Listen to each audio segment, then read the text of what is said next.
सोलापुरातील राजर्षी छत्रपती शाहू महाराज प्रतिष्ठानच्या वतीनं उल्लेखनीय कार्य करणाऱ्या व्यक्तींचं सन्मान रविवारी 6 ऑक्टोबर रोजी करण्यात येणार आहे। सोलापुरातील राजर्षी छत्रपती शाहू महाराज प्रतिष्ठान हे सातत्यानं विविध समाजोपयोगी कार्यक्रम आणि उपक्रमांचं आयोजन करतं। यामध्ये अन्नदान, परिसर स्वच्छता, वृक्षारोपण आदी कार्यक्रमांचा समावेश असतो।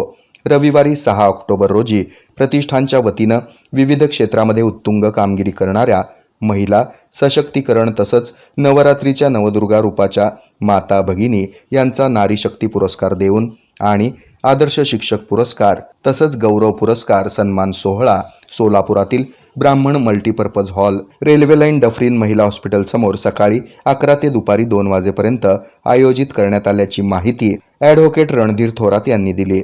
या सन्मान सोहळ्यास माजी मेट्रोपॉलिटन मॅजिस्ट्रेट मुंबईचे अंकुश होटकर तसंच मुंबईचे मान्य आव्हाड आणि राज्याचे माजी पोलीस महासंचालक संजय पांडे यांच्या हस्ते सन्मान मूर्तीचा सन्मान करण्यात येणार आहे।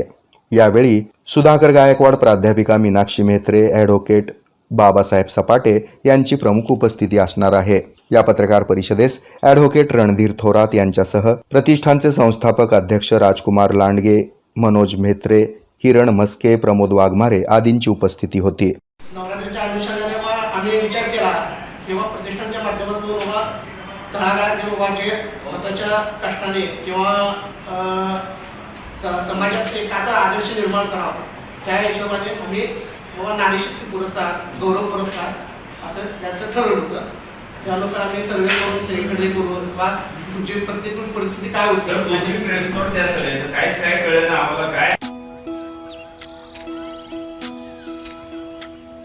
नारी म्हणजे संस्कार, नारी म्हणजे भक्कम आधार,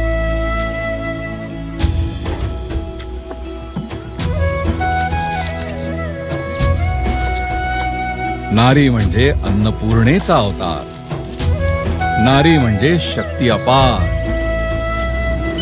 आणि या नारी शक्तीच्या सन्मानार्थ महाराष्ट्र शासनाने सुरू केली आहे मुख्यमंत्री माझी लाडकी बहीण योजना।